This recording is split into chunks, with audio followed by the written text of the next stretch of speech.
Hello dear students. तो देखिए, last lecture में हमने अपनी क्रिस्टल फील्ड थ्योरी को स्टार्ट कर दिया था, ठीक है ना। उसके पोस्टुलेट्स जो भी इंपॉर्टेंट पॉइंट थे वो मैंने आपको बता दिए थे कि कैसे क्रिस्टल फील्ड थ्योरी के अंदर हम जो आपका मेटल आयंस होता है और लिगेंड्स है उनको हम पॉइंट चार्ज कंसीडर करते हैं, ठीक है ना। ऑर्बिटल्स की ओवरलैपिंग के जरिए आपकी उसमें बॉन्डिंग नहीं होती है, ठीक है ना। ये हमने देखा था, ठीक है। उसके बाद हमने देखा था कि जो आपके डी जनरेट ऑर्बिटल्स होते हैं, जैसे आपके डी ब्लॉक के 5 ऑर्बिटल्स होते हैं आपके पास, ठीक है। वो स्टार्टिंग में आपके डी जनरेट रहते हैं, मतलब आपके सेम एनर्जी लेवल पे रहते हैं, ठीक है। लेकिन जैसे ही उसके आसपास एक स्फेरिकली सिमेट्रिकल फील्ड आता है, ठीक है, तो क्या होता है, वो जो आपके ऑर्बिटल्स हैं वो आपके किसी हायर एनर्जी लेवल पे चले जाते हैं, ठीक है। रिपल्शन के जरिए सिस्टम की एनर्जी इंक्रीज हो जाती है, ठीक है। इससे वो हायर एनर्जी लेवल पे चले जाते हैं, लेकिन स्टिल वो आपके डी जनरेट ही रहते हैं, ठीक है।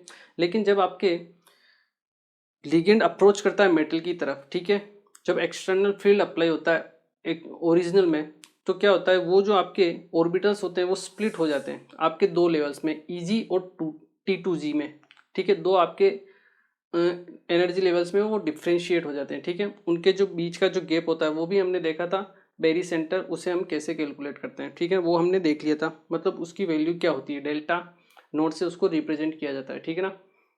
उसको हम कैलकुलेट भी करते हैं, ठीक है ना। वो आज की क्लास में हम सीखेंगे। तो आज की क्लास में हम स्टार्ट करेंगे आपके क्रिस्टल फील्ड स्टेबलाइजिंग एनर्जी को, ठीक है, CFSE। जो हमारा टॉपिक था कल का, वो बच गया था, उसको हम आज कंप्लीट करते हैं और स्टार्ट करते हैं आपका क्रिस्टल फील्ड स्टेबलाइजिंग एनर्जी। इसे हम क्या बोलते हैं, CFSE, ठीक है। जिस कॉम्प्लेक्स के लिए CFSE की वैल्यू जितनी ज़्यादा होगी वो कॉम्प्लेक्स आपका उतना ही ज़्यादा क्या होगा, स्टेबल होगा, ठीक है। एक बार कल का जो आपका ऑर्बिटल्स था वो हम एक बार वापस देख लेते हैं, ठीक है ना। ये आपके ऑर्बिटल्स थे, ठीक है, 1 2 3 4 5, ठीक है। स्टार्टिंग में आपके नीचे लेवल पे रहते हैं, उसके बाद जैसे लिगेंड अप्रोच करते हैं सिमेट्रिकल फील्ड में, आपके ये हायर एनर्जी लेवल पे आ जाते हैं, ठीक है। यहाँ के बाद में आपके ये दो पार्ट में आपके स्प्लिट हो जाते हैं, ठीक है।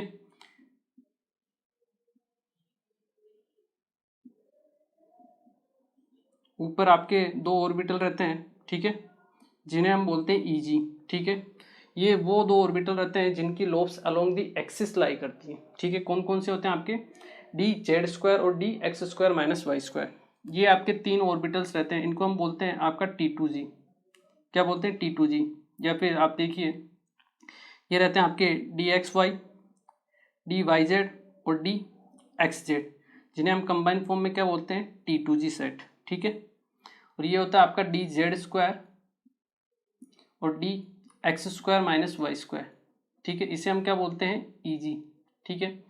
ये हमने एनर्जी गैप भी देख लिया था, ये तो आपका मीन वैल्यू रहती है, ये आपका मीन एनर्जी लेवल, जिसे हम क्या बोलते हैं, बेरी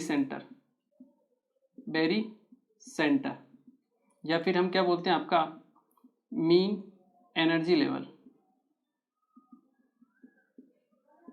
या जीरो हम इसको मान सकते हैं, ठीक है। ये अपर वाला पोर्शन पॉजिटिव और नीचे वाला आपका नेगेटिव, ठीक है। ये जो वैल्यू होती थी ये हमने देख ली थी, ये जो एनर्जी डिफरेंस होता है कितना होता है, ये आपके डेल्टा नोट से इसको रिप्रेजेंट करते हैं, या फिर डेल्टा ओ स्टैंड फॉर आपका ऑक्टाहेड्रल के लिए हम बात करते हैं, ठीक है। या फिर इसे हम 10 DQ भी लिखते हैं, क्लियर है। ये कल तक हमने देख लिया था, ठीक है। एक और चीज़ जो हमने देखी थी कि ये जो आपका एनर्जी डिफरेंस होता है आपके मीन एनर्जी लेवल से अपर एनर्जी वाले लेवल के लिए, ठीक है, ये होता है आपका 3/5 डेल्टा नोट, या फिर इसे हम 0.6 डेल्टा नोट भी लिख सकते हैं, ठीक है। ये वाला जो गैप होता है, ठीक है, ये होता है आपका -2/5 डेल्टा नोट, या फिर इसको हम बोल सकते हैं आपका 0.4 डेल्टा नोट, ठीक है। ये हमने देख लिया था, ठीक है। इसका मतलब क्या है, देखिए ये जो वैल्यू है इसका मतलब क्या है, जैसे फर्स्ट इलेक्ट्रॉन एंटर होता है, इलेक्ट्रॉन की हम फीलिंग स्टार्ट करते हैं। देखिए हम पढ़ रहे हैं आपके CFSE कि CFSE होता क्या है। देखिए जैसे फर्स्ट इलेक्ट्रॉन आया, ये फर्स्ट इलेक्ट्रॉन यहाँ एंटर हो गया, ठीक है। ये जो इलेक्ट्रॉन एंटर हुआ आपके T2G सेट में हुआ है, ठीक है। मतलब ये आपकी नॉर्मल एनर्जी लेवल है, ठीक है। और जैसे आपका एंटर इस सेट में आपका इलेक्ट्रॉन एंटर होता है, नेगेटिव साइन है यहाँ पे -2/5 डेल्टा नॉट। इसका मतलब क्या है, ये जो इलेक्ट्रॉन है ये आपके सिस्टम को क्या कर रहा है, एनर्जी एक तो रिलीज कर रहा है, ठीक है। नेगेटिव साइन है मतलब एनर्जी रिलीज हो रही है। ये तो आपकी हायर लेवल पे है, मतलब ये तो इंक्रीज एनर्जी लेवल पे, हायर एनर्जी लेवल पे है, ठीक है। मतलब एनर्जी को, सिस्टम की एनर्जी को बढ़ाएंगे, और ये क्या करेंगे, सिस्टम की एनर्जी को कम करेंगे, जो भी मतलब आपका कॉम्प्लेक्स है उसको। तो ये जो आपके ऑर्बिटल्स हैं सिस्टम की एनर्जी को बढ़ाएंगे, या फिर हम कह सकते हैं स्टेबिलिटी को कम करेंगे। ये जो इलेक्ट्रॉन है आपके जो नीचे वाले, ये क्या करेंगे, सिस्टम की एनर्जी को डिक्रीज करेंगे और स्टेबिलिटी को क्या करेंगे, बढ़ाएंगे। नेगेटिव साइन यही इंडिकेट करता है कि एनर्जी क्या हो रही है आपकी, रिलीज हो रही है, और स्टेबिलिटी गेन हो रही है। अगर हम यहाँ नेगेटिव साइन का इंडिकेशन देखें तो हम क्या कह सकते हैं, नेगेटिव साइन इंडिकेट, ये जो आपका नेगेटिव साइन है, ठीक है ना, हम लिख सकते हैं negative sign indicate the stability. कितने अमाउंट से स्टेबिलिटी हो रही है, वो हो रही है आपकी 2/5 डेल्टा नोट, या फिर आप इसे लिख सकते हो 0.4 डेल्टा नोट। मतलब ये जो इलेक्ट्रॉन है ये आपके सिस्टम को स्टेबलाइज कर रहा है बाय दिस मच एनर्जी, मतलब इतनी एनर्जी वो रिलीज कर रहा है। इतनी एनर्जी आपके सिस्टम से क्या हो रही है, कम हो रही है। जितनी एनर्जी रिलीज होती है आपके सिस्टम की स्टेबिलिटी उतनी बढ़ती है, ठीक है। तो इतने अमाउंट से ये इलेक्ट्रॉन क्या कर रहा है, आपके सिस्टम को या जो भी आपका कॉम्प्लेक्स है उसको स्टेबल कर रहा है। तो ये जो एनर्जी होती है इसे हम बोलते हैं क्रिस्टल फील्ड स्टेबलाइजिंग एनर्जी, कि कितनी एनर्जी से आपका जो सिस्टम है वो क्या हो रहा है, स्टेबल हो रहा है, ठीक है। एक इलेक्ट्रॉन के लिए होगा 2 इलेक्ट्रॉन, 3 इलेक्ट्रॉन, फिर 4, 5, जितने इलेक्ट्रॉन भरे जाएंगे उस हिसाब से हम क्रिस्टल फील्ड स्टेबलाइजिंग एनर्जी को कैलकुलेट करेंगे। और जिसके लिए स्टेबलाइजिंग एनर्जी जितनी ज़्यादा होगी वो आपका कॉम्प्लेक्स उतना ही ज़्यादा क्या होगा, स्टेबल होगा, ठीक है ना। ये आपकी पॉजिटिव वैल्यू है, ये आपकी नेगेटिव वैल्यू। नेगेटिव वैल्यू मतलब सिस्टम की एनर्जी क्या हो रही है, डिक्रीज हो रही है। सिस्टम की एनर्जी अगर डिक्रीज होती रहेगी तो आपके कॉम्प्लेक्स की स्टेबिलिटी बढ़ती रहेगी, ठीक है। तो मतलब जैसे एक कॉम्प्लेक्स है जिसके लिए CFSE की वैल्यू है -200, और दूसरा कॉम्प्लेक्स है जिसके लिए CFSE की वैल्यू है -300। तो जो -300 है मतलब एनर्जी कितनी, किस में ज़्यादा हुई, -300 वाले में, तो वो आपका कॉम्प्लेक्स क्या होगा, ज़्यादा स्टेबल होगा, ठीक है ना। तो जितनी ज़्यादा आपकी नेगेटिव वैल्यू होती जाएगी CFSE की, आपका जो कॉम्प्लेक्स है वो उतना ही ज़्यादा स्टेबल होता जाएगा, ठीक है। ये होती है आपकी क्रिस्टल फील्ड स्टेबलाइजिंग एनर्जी, ठीक है। आई थिंक आप लोगों को क्लियर हुआ होगा, ठीक है। ये हुआ फर्स्ट में। अब बात आती है कि इसको हम कैलकुलेट कैसे करें। कैलकुलेट करना बिल्कुल ईजी है। अगर हम बात करें क्रिस्टल फील्ड स्टेबलाइजिंग एनर्जी, तो हमें पता है ये जो इलेक्ट्रॉन है नीचे वाले, ये तो क्या करेंगे, सिस्टम को स्टेबल करेंगे। ये वाले इलेक्ट्रॉन सिस्टम को अनस्टेबल करेंगे। जो हम बात करते हैं CFSE की, ठीक है। तो हम लिख सकते हैं यहाँ जो एनर्जी रिलीज होती है कितनी, 2/5, ये हम माइनस साइन इंडिकेट से माइनस साइन के साथ लेंगे, ठीक है ना, -2/5 delta naught into number of electrons in T2G। जितने ज़्यादा आपके T2G में सेट में इलेक्ट्रॉन्स बढ़ेंगे, जैसे एक बड़ा, फिर 2, 3, तो वो क्या करेंगे, आपकी सिस्टम की जो एनर्जी उसको और ज़्यादा डिक्रीज करेंगे। तो सिस्टम की एनर्जी को डिक्रीज करने में, मतलब स्टेबिलिटी को बढ़ाने में किनका योगदान है, जो इलेक्ट्रॉन यहाँ पे अवेलेबल है, ठीक है। तो number of electron in T2G into -2/5 delta naught, ठीक है। ये तो स्टेबिलिटी को बढ़ाएंगे। अब ये यहाँ जो इलेक्ट्रॉन्स आएंगे वो क्या करेंगे, स्टेबिलिटी को कम करने की कोशिश करेंगे। तो हम लिख सकते हैं यहाँ का एनर्जी गैप कितना है, दैट इज 3/5 डेल्टा नोट, इसको मल्टीप्लाई कीजिए number of electrons in EG set, ठीक है। ये होता है आपका सिंपल CFSE कैलकुलेट करने का फॉर्मूला, जिसके जरिए हम अलग अलग इलेक्ट्रॉन्स के लिए हम एनर्जी भी अभी कैलकुलेट करेंगे। D1, D2, D3 से लेकर D10 तक के लिए हम CFSE की वैल्यू काउंट करेंगे, ठीक है। ये तो होती है जब आपके पेयरिंग एनर्जी इंक्लूड नहीं होती है, क्योंकि जैसे ही यहाँ पे पेयरिंग एनर्जी होती है तो पेयर करने के लिए हमें एनर्जी देनी पड़ती है, ठीक है। तो ये वो कंडीशन है जब हमने पेयरिंग एनर्जी को इंक्लूड नहीं किया है। तो जनरली अगर क्वेश्चन में पेयरिंग एनर्जी नहीं दी हुई है तो आपको यही फॉर्मूला अप्लाई करना है। अगर मान लो पेयरिंग एनर्जी दे दी जाए तो अब हम क्या करेंगे, ये तो वो कंडीशन है when pairing energy is not considered, ठीक है। जनरली आपको नहीं दी जाती, लेकिन कभी कभी क्वेश्चन में पेयरिंग एनर्जी दे दी जाती है तो उसको आपको यहाँ ऐड करना पड़ेगा। तो उस कंडीशन में आपके CFSC की वैल्यू क्या होगी, that is -2/5 delta naught into number of electrons in T2G set plus 3/5 delta naught into number of electron in EG set plus pairing energy, ठीक है। अगर एक पेयर हुआ तो उसके लिए P, सेकेंड पेयर हो गया तो उसके लिए 2P, थर्ड पेयर हो गया तो उसके लिए 3P। तो हम लिख सकते हैं P into number of pairs, आपके कितने पेयर्स बनते हैं, ठीक है। अगर एक के लिए P है तो अगर 2 पेयर है तो 2 से मल्टीप्लाई कर दो 2P, 3 पेयर है तो 3P, ठीक है ना। क्योंकि ये हमें एनर्जी देनी पड़ती है, ठीक है ना। देनी मतलब हमें नहीं देनी पड़ती, ये सिस्टम से ही ले लेता है, ठीक है। तो इसको हमें ऐड करना पड़ेगा, ठीक है ना। ये रिलीज नहीं होती है, ठीक है, इसलिए इसका साइन हमेशा पॉजिटिव आएगा। ये आपकी एनर्जी रिलीज होती है, ये आपको देनी पड़ेगी, ठीक है ना। इससे तो आपकी सिस्टम में स्टेबिलिटी बढ़ती है और इससे क्या होगा, आपकी स्टेबिलिटी डिक्रीज होती है, ठीक है ना। तो ये फॉर्मूले हैं आपके, 2 फॉर्मूले हैं। जब आपको पेयरिंग एनर्जी कंसिडर करनी है तो ये आपको फॉर्मूला काम में लेना है। जब आपके पेयरिंग एनर्जी नहीं दी हो तो आपको ये फॉर्मूला काम में लेना है, ठीक है। यहाँ एक और पॉइंट हम ये भी लिख सकते हैं, more negative is the value of CFSE, जितनी ज़्यादा उसकी नेगेटिव वैल्यू होगी, ठीक है ना, the complex will be more stable. मतलब आपके एक केस में तो, एक कॉम्प्लेक्स के केस में तो आपके -200 एनर्जी रिलीज हुई, ठीक है, और एक केस में आपके -300 एनर्जी रिलीज हुई, ठीक है। तो जिसकी ज़्यादा वैल्यू होगी CFSE की, मतलब -300 ज़्यादा है, ठीक है ना। माइनस साइन तो इंडिकेट करता है एनर्जी रिलीज को, ठीक है।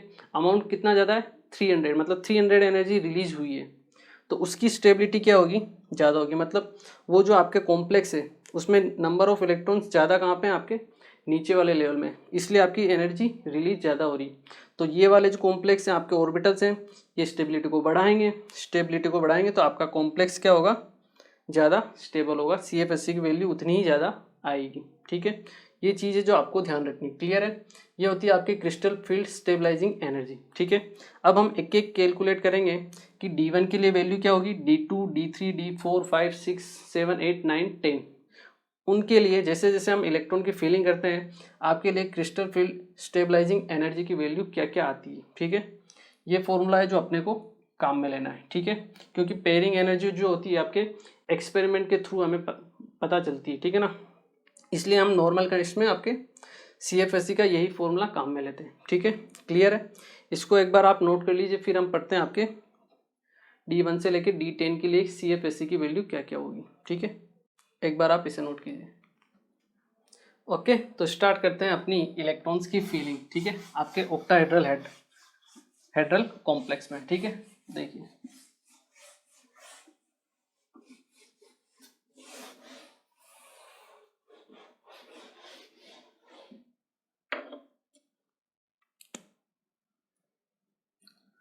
Electron distribution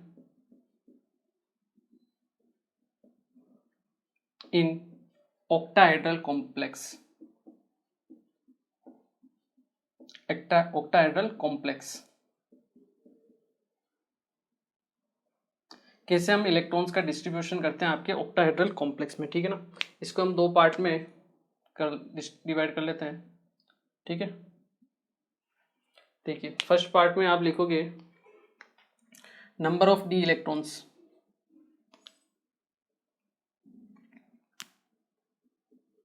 number of d electrons,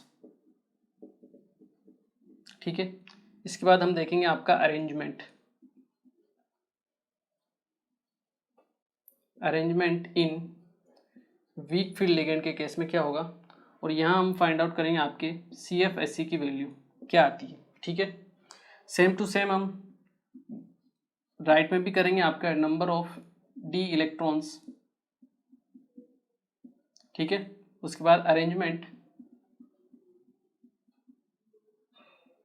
in strong field ligand, मतलब दोनों केस में हम देखते हैं CFSE की वैल्यू क्या आती है। ठीक है, ये आपका CFSE।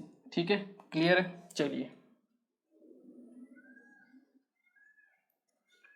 अब देखिए बात करते हैं आपके D1 के कॉन्फ़िगरेशन के लिए। किसके लिए?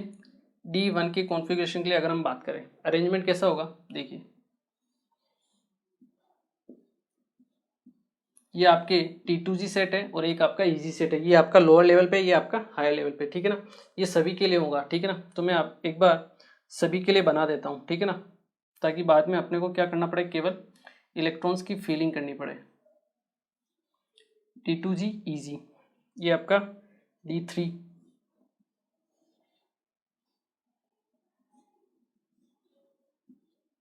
ये आपका D4,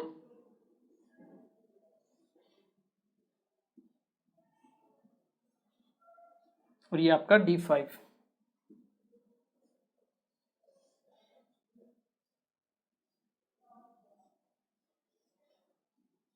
ठीक है, सेम टू सेम हम बनाएंगे आपके स्ट्रॉन्ग फील्ड के लिए। ये आपका D1, D2,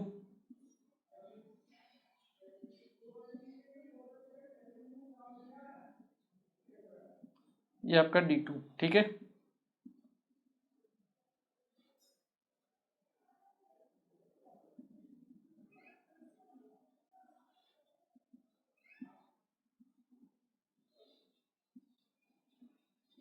D4,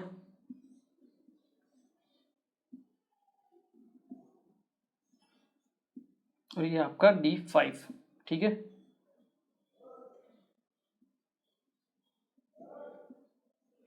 तो देखिए अब हम कैसे इलेक्ट्रॉन्स की फीलिंग करते हैं और CFSE की वैल्यू फाइंड आउट करते हैं। CFSE का फॉर्मूला क्या होगा आपका, -2/5, या हम लिख सकते हैं -0.4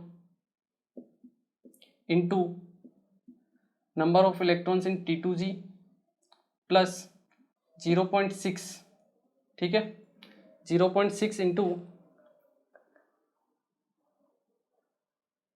number of electrons in T2G set, ये आपका EG सेट रहेगा। ठीक है, T2G सेट आपका EG सेट ऊपर रहेगा, T2G सेट नीचे रहेगा। तो T2G सेट में आपके काउंट होंगे T2G और number of electrons in EG set. ठीक है, क्लियर है, ये चीज़ आपको ध्यान रखनी है। अब देखिए D1 के लिए अगर हम बात करें, ठीक है, एक इलेक्ट्रॉन यहाँ फिल होगा, एक इलेक्ट्रॉन भी यहीं फिल होगा। ठीक है, कहाँ गया ये आपके T2G, इसे हम रिप्रेजेंट भी करते हैं, ये आपका T2G1 और EG0, इस तरह से रिप्रेजेंट भी किया जाता है। ठीक है ना, ये भी आपको ध्यान रखना है। एक इलेक्ट्रॉन जाएगा, एनर्जी की वैल्यू क्या होगी आपके 0.4 -0.4, ये तो आपके EG की वैल्यू 0 ही होगी। ठीक है, ये चीज़ आपको ध्यान रखनी है। ठीक है, और ये आपके डेल्टा नोट। ठीक है, यहाँ पे लिए यहाँ भी सेम होगी वैल्यू आपके, किस में जा रही है, T2G सेट में जा रही है, EG की वैल्यू 0 है, यहाँ पे भी वैल्यू क्या आएगी आपके -0.4 डेल्टा नोट। ठीक है, क्लियर है। D2 1 2, यहाँ पे भी आपके 2 इलेक्ट्रॉन सेम रहेंगे। ठीक है, 0.4 इंटू 2, ये कितने हो गए आपके पास, -0.8 डेल्टा नोट, यहाँ पे भी सेम है -0.8 डेल्टा नोट। क्लियर है।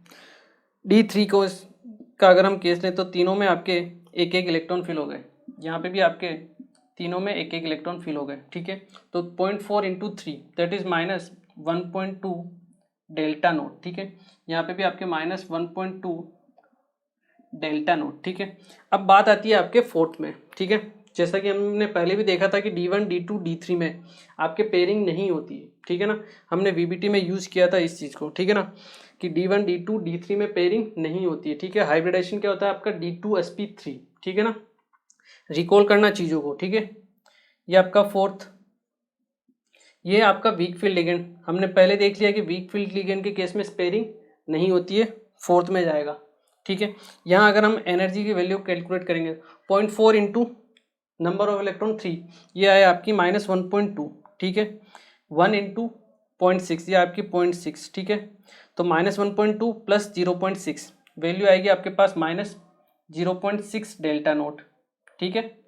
D4 यहाँ लेंगे हम 1 2 3। अब स्ट्रॉन्ग फील्ड लिगेंड के केस में क्या होती है, पेयरिंग होती है। पेयरिंग होगी तो आपका एक इलेक्ट्रॉन और इसमें चला गया, ठीक है। 4 इंटू -0.4, ईजी वाले तो 0 है, तो 4 इंटू -0.4, ये वो आपके पास -1.6 डेल्टा नोट। ऑल्दो ये जो वैल्यू आएगी 1.6 से कम आएगी, क्यों? क्योंकि यहाँ पर आपको पेयरिंग एनर्जी देनी पड़ेगी, ठीक है ना। लेकिन हम उसको कंसिडर नहीं कर रहे, लेकिन अगर कंसिडर भी करें तो -1.6 से गिर के 0.6 तक तो नहीं आ सकती, ठीक है ना, उससे तो कम ही आएगी, ठीक है। हो सकता है -1.5 आ जाए, ठीक है ना, तो भी इससे तो ज़्यादा ही है, क्लियर है ना। ये हुआ आपका D4 इलेक्ट्रॉनिक कॉन्फ़िगरेशन। D5 की अगर हम बात करें, ठीक है, 1 2 3 4 5, 0.4 इंटू 3, ये हुआ आपका -1.2, ठीक है। 2 इंटू 0.6, ये हुआ आपका 0.6 इंटू 2, ये भी हुआ आपका 1.2, तो 1.2 प्लस -1.2, ये हुई 0। D5 के केस में आपके CFSC की वैल्यू क्या आ रही है, 0, ठीक है। यहाँ देखिए 1 2 3 पेयरिंग होगी, 4th 5th, EG आपका 0 है, ठीक है। 5 इंटू 0.4 कितना हुआ, 2, तो -2.0 डेल्टा नोट, ठीक है। तो इस तरीके से हम क्या कर सकते हैं, वीक फील्ड लिगेंड और स्ट्रॉन्ग फील्ड लिगेंड के केस में CFSC की वैल्यू फाइंड आउट कर सकते हैं, ठीक है ना। क्वेश्चन पूछे जा सकते हैं इसके ऊपर, ऐसी कोई बड़ी बात नहीं है, ठीक है ना। आपको फॉर्मूला याद रहेगा तो आप अरेंजमेंट से स्ट्रॉन्ग फील्ड लिगेंड हो या वीक फील्ड लिगेंड हो, किसी के लिए भी CFSC की वैल्यू कैलकुलेट कर सकते हो, ठीक है ना। ये मैंने आपको बता ही दिया अरेंजमेंट, ठीक है। ये T2G 1 है, EG 0 है। अगर इसको रिप्रेजेंट करना हो तो कैसे रिप्रेजेंट करूंगा मैं, आपका T2G, इसमें कितने 4 इलेक्ट्रॉन होंगे, ये आपका EG 0, ठीक है ना, ऐसे रिप्रेजेंट कर सकते हैं। यहाँ रिप्रेजेंट करना हो तो T2G 3 EG 2, ठीक है। इसको आप नोट कीजिए, फिर हम पढ़ते हैं आपके 6 से लेके 10 के लिए, ठीक है ना। एक बार आप इसे नोट कीजिए, ओके। देखिए अब हम पढ़ते हैं आपके D6 7 8 9 और 10 के लिए, ठीक है। अगर हम बात करें उनके लिए कैसे हम एनर्जी को वैल्यू को फाइंड आउट करेंगे, ठीक है। अगर D6 की बात करें, 6 7 8 9 और 10, ठीक है। यहाँ पे आपका 6 7 8 9 एंड 10, ठीक है। 6 इलेक्ट्रॉन, तो 1 2 3 4 5, अब जाके आपके पेयरिंग स्टार्ट होगी, क्लियर है। 4 इंटू 0.4 कितना हुआ, -1.6, ये है -1.6, ठीक है। 2 इंटू 0.6 दैट इज 1.2, तो -1.6 प्लस 1.2 कितना है, -0.4, सेम वैल्यू है, ठीक है। यहाँ चलिए 1 2 3 पेयरिंग होगी, 4 5 6, क्लियर है। 6 इंटू 0.4 कितना हुआ, -2.4, -2.4, ईजी में आपके 0 है, कोई दिक्कत नहीं है, ये 0, वैल्यू कितनी आएगी आपकी -2.4 डेल्टा नोट, क्लियर है। 7th केस ले लीजिए, 1 2 3 4 5 6 7, क्लियर है। 5 इंटू 0.4 कितने की वैल्यू, ये हुई -2.0, 2 इंटू 6.6 दैट इज 1.2, तो 2 माइनस 1.2 कितना हुआ आपका 0.8, सेम वैल्यू आएगी। फिर यहाँ पे लें 1 2 3 4 पेयरिंग होगी, यहाँ पे 4 5 6 और ये आपका 7th, ठीक है। 6 इंटू 0.4 कितना हुआ -2.4, 1 इंटू 0.6 ये आपका 0.6, कितनी वैल्यू आएगी 1.8, माइनस में 1.8 डेल्टा नोट, क्लियर है। 8th कॉन्फ़िगरेशन देखते हैं, 1 2 3 4 5 6 7 8, यहाँ पे देखिए 8, 1 2 3 4 5 6 7 8, कुछ चमका। D8 का अगर आप इलेक्ट्रॉनिक कॉन्फ़िगरेशन देखोगे, दोनों के केस में इलेक्ट्रॉनिक कॉन्फ़िगरेशन क्या है, सेम है। मतलब D8 जब भी आपके कॉम्प्लेक्स में आएगा, आपके पास 2 अनपेयर्ड इलेक्ट्रॉन रहेंगे हमेशा। चाहे वो स्ट्रॉन्ग फील्ड लिगेंड हो या आपका वीक फील्ड लिगेंड हो। इसलिए मैंने आपको एक एग्जांपल करवाया था निकिल का NiNH3 होल 6 2+ वाला, ठीक है, जहाँ पे निकिल का इलेक्ट्रॉनिक कॉन्फ़िगरेशन आता है 3D8, ठीक है ना। निकिल का एक एग्जांपल है, आप देखना 3D8 आता है। वहाँ पे अमोनिया को हम वीक फील्ड की तरह वर्क करते हैं, ठीक है ना, मतलब उसमें हम पेयरिंग नहीं करते। चाहते हैं तो हम पेयरिंग कर सकते हैं क्योंकि स्ट्रॉन्ग फील्ड लिगेंड होता है, तो 2 इलेक्ट्रॉन एक में होकर आपके पास एक डी फ्री हो सकता था, बट हमने वहाँ पे उसको वीक फील्ड की तरह वर्क किया और वहाँ पे पेयरिंग नहीं की। कुल मिला के वही रीजन है कि आप वीक फील्ड हो या फिर स्ट्रॉन्ग फील्ड हो, अगर आपके पास D8 इलेक्ट्रॉनिक कॉन्फ़िगरेशन है तो वो जो कंपाउंड होगा, कॉम्प्लेक्स होगा, वो नेचर में आपके पैरामैग्नेटिक होगा, ठीक है, और उसमें अनपेयर्ड इलेक्ट्रॉन आपके पास रहेंगे, ठीक है। ये चीज़ यहाँ से प्रूफ होती है, ठीक है। इसके लिए अगर हम एनर्जी की वैल्यू फाइंड आउट करें तो 6 × 0.4 कितना हुआ, -2.4, ठीक है। 2 × 1.6 ये हुआ 1.2, तो ये हुआ -1.2, सेम आएगी, ठीक है। D8 की बात करें, यहाँ पे भी वैल्यू सेम ही आएगी, ठीक है ना, क्योंकि दोनों में कॉन्फ़िगरेशन सेम ही है, ठीक है। D9 की बात करें हम, ठीक है, D9 के केस में क्या होगा आपका, ये पुरानी है, इसको मैं ठीक है, ठीक है ना, पुरानी वैल्यू को आप हटा देना, ठीक है ना, जो नई वैल्यू है उसको रखना, ठीक है। 9 के केस में 1 2 3 4 5 6 7 5 6 7, ये 8, ये आपका 9, यहाँ पे भी आपका 6 7 8 और 9 सेम इलेक्ट्रॉनिक कॉन्फ़िगरेशन है, यहाँ पे भी आपका इलेक्ट्रॉन बचता है, ठीक है ना, पेयरिंग नहीं होती है, पैरामैग्नेटिक होता है नेचर में, ठीक है। यहाँ हम CFSE की वैल्यू निकालें तो 6 × 0.4 यह -2.4, ठीक है। 3 × 0.6 ये हुआ आपके पास 1.8, कैलकुलेट करोगे तो -0.6 ही आएगी, ठीक है। यहाँ पे भी वैल्यू कितनी आएगी, 0.6 ही आएगी, ठीक है ना, सेम आएगी क्योंकि इलेक्ट्रॉनिक कॉन्फ़िगरेशन सेम है आपका, ठीक है। यहाँ हम बात करें, ये जो T2G EG है पहले वाले के लिए, ठीक है ना, इनको हटा देना आप, जो रिप्रेजेंटेशन किया है पहले वाले के लिए था वो, ठीक है ना, रिप्रेजेंटेशन हटा देना आप। D10 के लिए हम बात करें तो सभी इलेक्ट्रॉन फिल हो जाएंगे, सभी ऑर्बिटल आपके फिल हो जाएंगे कंप्लीट। तो देखिए 0.4 × 6 ये आएगी 2.4, कितनी वैल्यू आएगी आपके पास, -2.4। यहाँ आप देखोगे तो 4 × 0.6 कितनी आएगी, 2.4, तो वैल्यू क्या आएगी, 0। यहाँ पे भी आपके वैल्यू क्या आएगी, 0।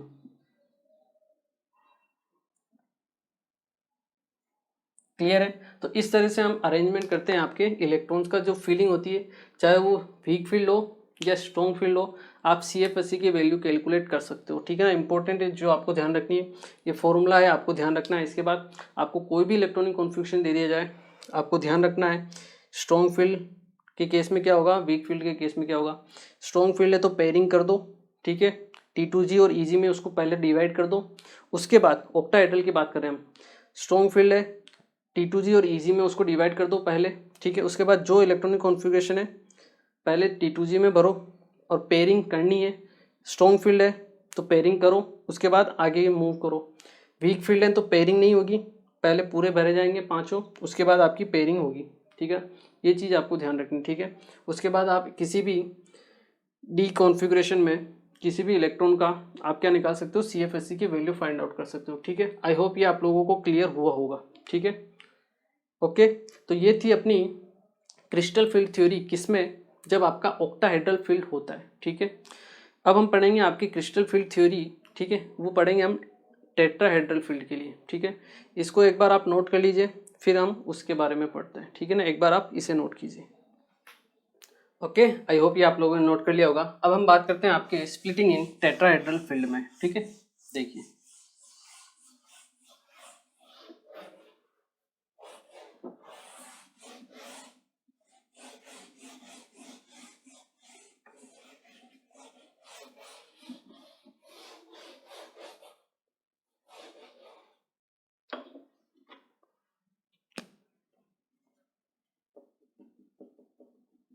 splitting in tetrahedral field,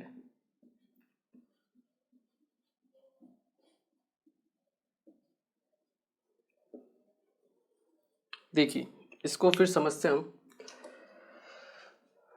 एक मैं डायग्राम ड्रॉ करता हूँ आपके लिए, ठीक है ना, ताकि अच्छे से समझ में आए। ये आपका क्यूब है, ठीक है।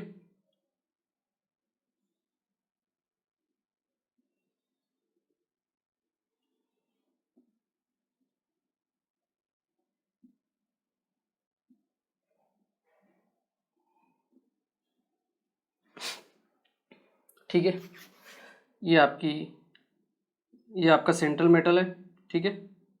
और ये आपकी एक्स एक्सिस,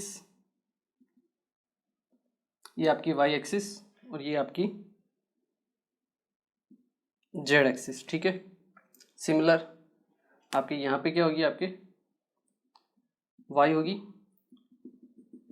यहाँ पे आपकी एक्स, और यहाँ पे आपकी जेड, ठीक है। देखिए ये सेंट्रल मेटल एटम है, ठीक है ना। अगर हम मुझे ऑक्टाहेड्रल फील्ड के बारे में बात करें, ठीक है, आपके टेट्राहेड्रल फील्ड के बारे में बात करें, तो आपके जो लिगेंड्स होंगे, ठीक है ना, आपके जो लिगेंड्स सेंट्रल मेटल को अप्रोच करेंगे, ठीक है, टेट्राहेड्रल आपकी जो पोजीशन है वहां पर होंगे। एक एटम मैंने यहाँ रख दिया, ठीक है, या फिर एक एटम यहाँ रख दिया, एक यहाँ पे रख दिया, एक मैंने रख दिया यहाँ पे, और एक रख दिया यहाँ पे, ठीक है। अब इनकी पोजीशन देखिए, ये आपके टेट्राहेड्रल फील्ड हो गया, ठीक है, टेट्राहेड्रल स्ट्रक्चर हो गया, ठीक है। ये आपका टेट्राहेड्रल स्ट्रक्चर है, ठीक है। यहाँ पे बीच में आपका सेंट्रल मेटल एटम, ठीक है। तो यहाँ पे भी आपका लिगेंड है, ठीक है, ये आपका लिगेंड, ये आपका लिगेंड, और ये आपका लिगेंड, ठीक है। लिगेंड्स आपके सेंट्रल मेटल एटम को अप्रोच कर रहे हैं, ठीक है ना। अब देखिए लास्ट वाली जो कंडीशन थी आपके ऑक्टाहेड्रल की, उसमें क्या था, जो लिगेंड अप्रोच कर रहे थे सेंट्रल मेटल एटम को, वो अलोंग दी एक्सिस कर रहे थे। लेकिन इस केस में क्या है, आपके टेट्राहेड्रल के केस में जो लिगेंड अप्रोच कर रहे हैं सेंट्रल मेटल एटम को, वो बिटवीन द एक्सिस कर रहे हैं, एक्स और वाई, इन दोनों के बीच में है। यहाँ पे वाई और एक्स, इसके बीच में ये लिगेंड आपका फिर से जेड और वाई के बीच में, और ये लिगेंड आपका फिर से एक्स और वाई के बीच में, ठीक है ना। तो वो लोब्स जिनकी एक्सिस, या वो आपके ऑर्बिटल्स जिनकी लोब्स अलोंग द एक्सिस नहीं, जो बिटवीन द एक्सिस लाई करेगी, इस पर वहां पे आपको रिपल्शन फील होगा, ठीक है ना।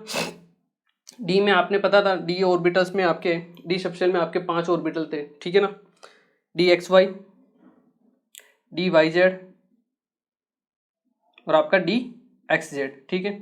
और एक सेट था आपका डी जेड स्क्वायर और D X square minus Y square, ठीक है। ये आपके, ये जो 3 सेट है, ये जो आपका सेट है 3 ऑर्बिटल्स का, ठीक है ना, ये आपके बिटवीन द एक्सिस लाई करते हैं, ये आपके अलोंग द एक्सिस लाई कर रहे थे। इसलिए ये जो सेट था इजी, लास्ट टाइम में पहले ऊपर था ऑक्टाहेड्रल में, क्यों, क्योंकि रिपल्शन ज़्यादा हो रहा था, रिपल्शन की वजह से एनर्जी इंक्रीज हो रही थी। इस केस में क्या होगा, ये जो आपके 3 सेट रहेंगे T2G वाले, ये आपका इजी सेट, ठीक है। अब जो T2G वाले सेट्स हैं, क्योंकि इनकी लोब्स लाई करेगी आपके अलोंग बिटवीन द एक्सिस, ठीक है, बिटवीन द एक्सिस लाई करेगी, तो इस बार रिपल्शन होगा T2G सेट में, और इनकी एनर्जी इंक्रीज हो जाएगी। लास्ट केस में क्या था आपका, ये आपके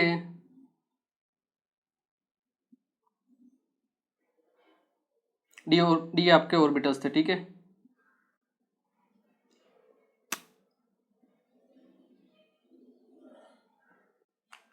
ठीक है, सिमेट्रिक फील्ड की वजह से इसकी पहले तो क्या होगी, एनर्जी इंक्रीज होगी, ठीक है।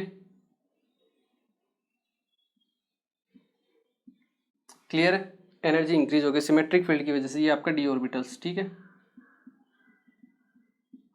अब जैसे लिगेंड अप्रोच करेगा, वापस ये स्प्लिट होगा आपके 2 पार्ट में, और इस बार आपके रिपल्शन किस में होगा ज़्यादा, T2G वाले में, क्यों, क्योंकि इनकी जो एक्सिस लाई करती है वो बिटवीन द एक्सिस करती है, ठीक है।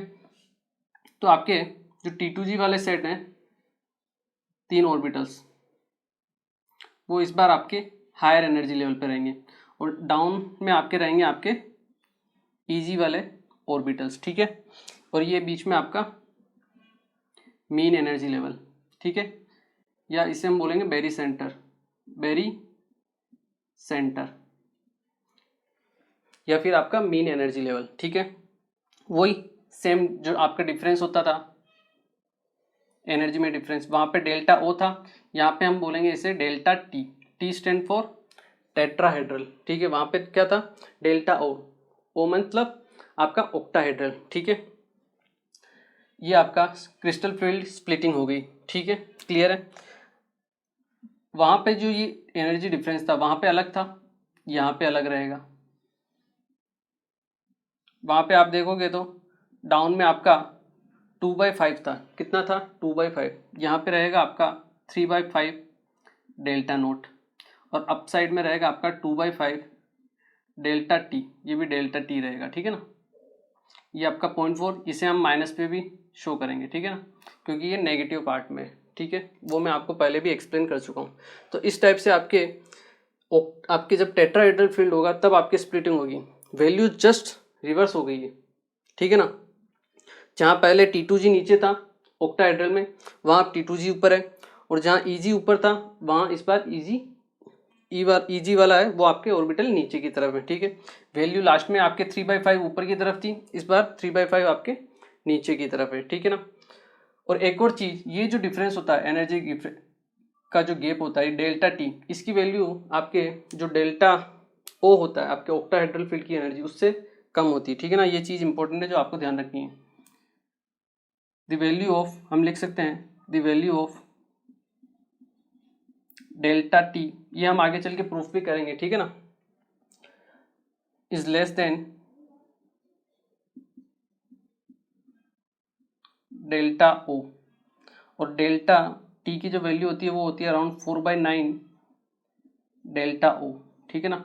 ये चीज़ आपको ध्यान रखनी है, क्लियर है, ये चीज़ आपको ध्यान रखनी है, क्लियर है, ठीक है। इसकी अगर थ्योरी लिखना चाहो तो आप थ्योरी भी लिख सकते हो, ठीक है ना। मैं यहीं लिख देता हूँ इसकी theory.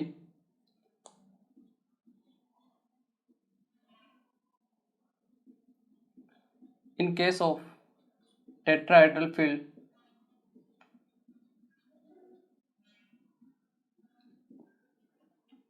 the ligands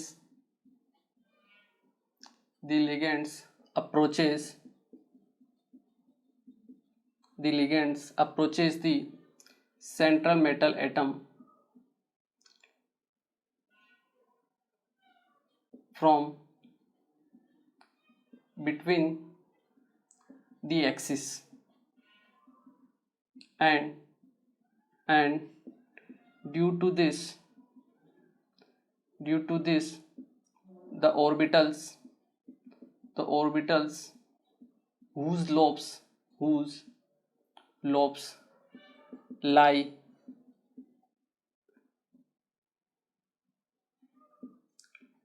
between the axis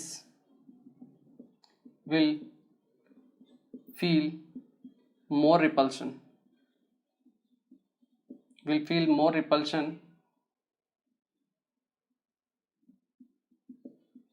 and their energy will increase,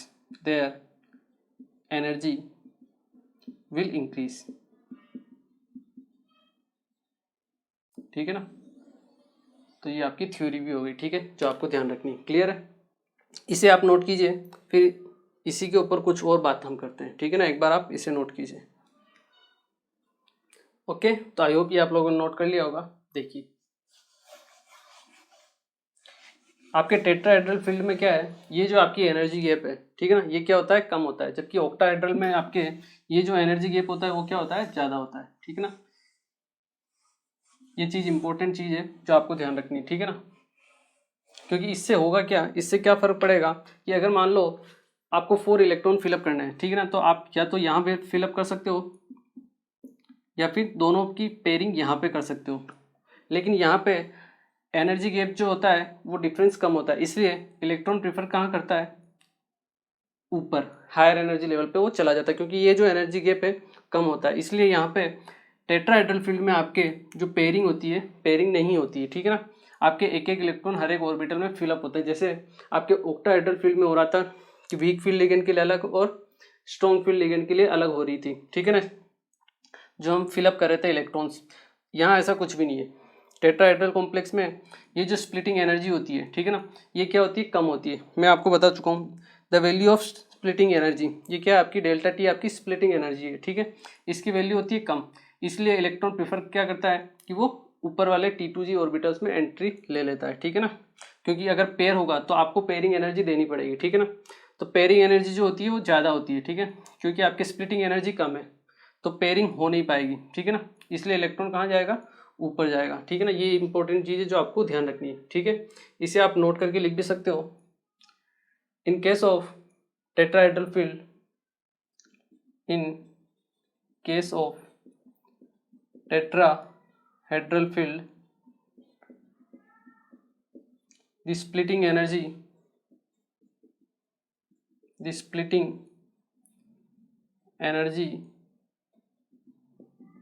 is less, or we can say is low. So the electron prefer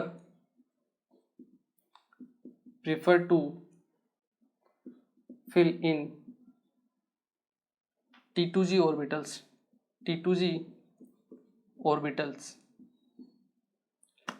In case of tetrahedral field, the splitting energy is low, so the electron prefer to fill in T2G orbitals without pairing, ठीक है ना, without pairing in EG orbitals, ठीक है ना। तो जैसा हमने वहां देखा था आपके ऑक्टाहेड्रल फील्ड में कि लो स्पिन और हाई स्पिन कॉम्प्लेक्स फॉर्म होते हैं, यहाँ पे ऐसा नहीं होता है। चाहे वीक फील्ड हो या स्ट्रॉन्ग फील्ड हो, आपको केवल एक एक इलेक्ट्रॉन ही फिलअप करना है, ठीक है। 1 2 3 4 5, फिर आपका जब 6 इलेक्ट्रॉन आएगा तब वो यहाँ पे एंटर होगा, ठीक है, तब आपके पेयरिंग स्टार्ट होगी, ठीक है ना। तो ये पॉइंट भी हम लिख सकते हैं, ठीक है ना, without T2G orbitals, without pairing in EG orbitals, ठीक है ना। In case of tetrahedral field, there is no low spin complex or high spin complex in either case of strong field ligand or weak field ligand,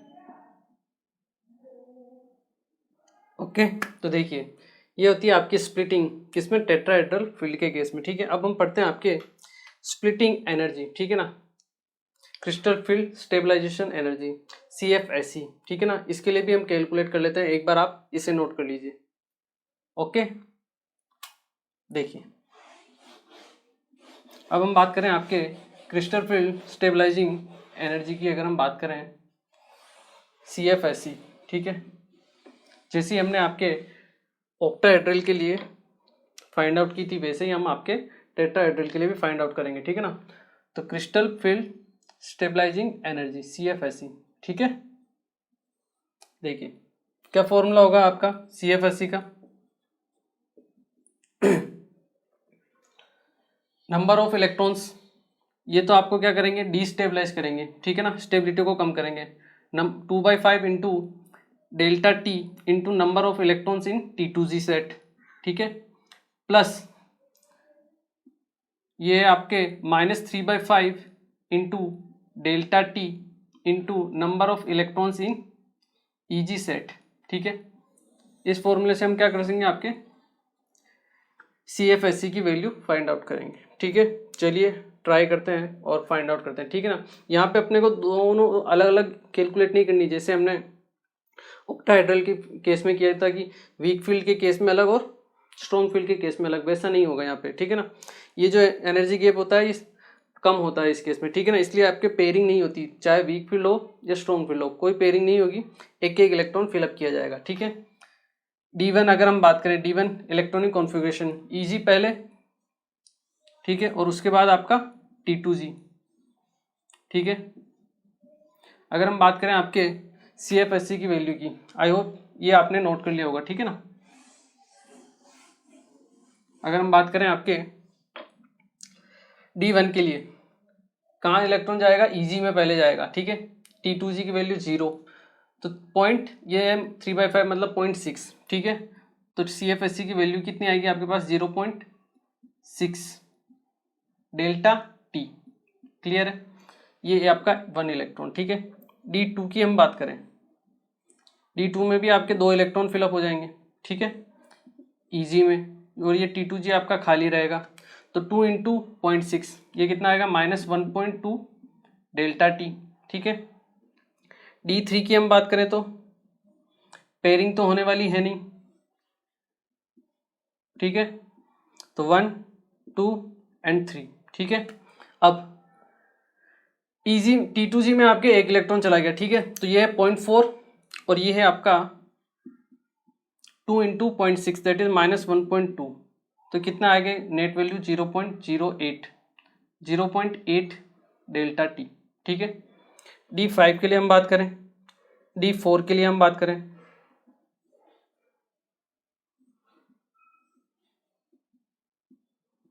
one two three four easy ये कितना है 3/5 0.6 into 2 -1.2 और ये 0.4 into 2 0.8, ये फिर से value आएगी आपके -0.4 डेल्टा टी, ठीक है। अगर हम D5 की बात करें,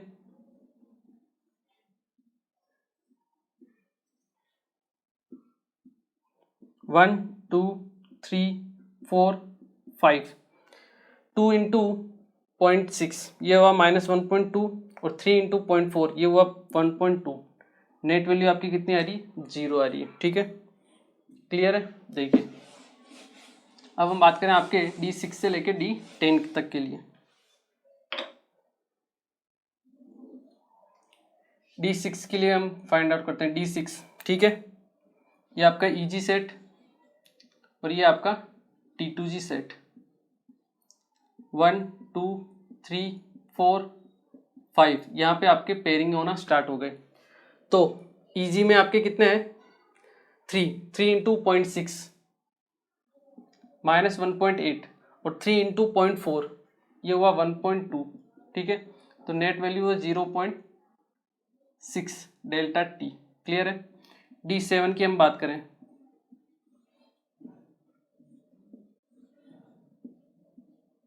1 2 3 4 5 6 7 0.6 इंटू 4 तो ये हुआ -2.4, ठीक है, 3 इंटू 0.4 ये हुआ 1.2, net value -1.2 delta T, clear है।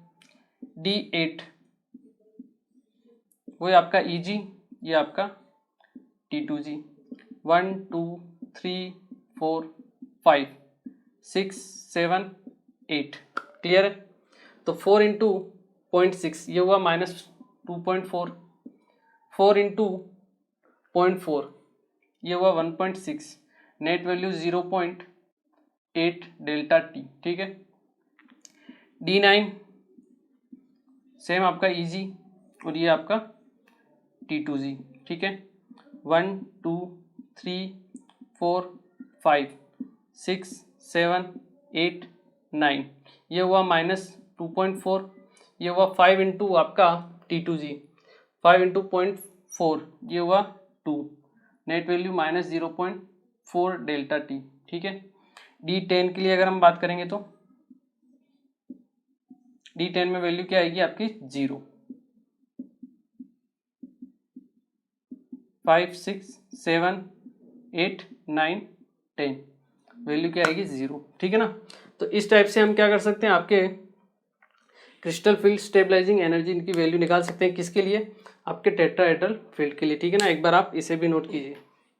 ओके, तो देखिए आज के लेक्चर में हमने CFSC की वैल्यू फाइंड आउट की, ठीक है, किसके लिए, एक तो ऑक्टाहेड्रल फील्ड के लिए, ठीक है। उसके बाद हमने आपके टेट्राहेड्रल फील्ड को देखा कि वो क्या होता है, ठीक है, उसमें कैसे आपकी स्प्लिटिंग होती है, ठीक है ना, आपके ऑक्टाहेड्रल से कम स्प्लिटिंग होती है, ठीक है ना। वहाँ पे आपका कोई स्ट्रॉन्ग फील्ड लिगेंड और वीक फील्ड लिगेंड की तरह हम वर्क नहीं करते हैं, वहाँ पे आपके नॉर्मल विदाउट पेयरिंग आपके इलेक्ट्रॉन की फीलिंग होती है, ठीक है ना, क्योंकि आपका जो स्प्लिटिंग एनर्जी होती है वो क्या होती है आपके कम होती है, ठीक है ना। तो इलेक्ट्रॉन प्रीफर करता है आपके पेयर होने की बजाय आपके हायर वाले एनर्जी लेवल पे जाने के लिए, क्योंकि पेयर होने के लिए आपको पेयरिंग एनर्जी देनी पड़ेगी, वो होगी ज़्यादा, ठीक है। इसलिए वो आपका इलेक्ट्रॉन आपके अपर लेवल में जाना पसंद करेगा, ठीक है। उसके बाद हमने आपके स्प्लिटिंग एनर्जी की वैल्यू फाइंड आउट की, किसके लिए, ऑक्टाहेड्रल फील्ड के लिए, ठीक है।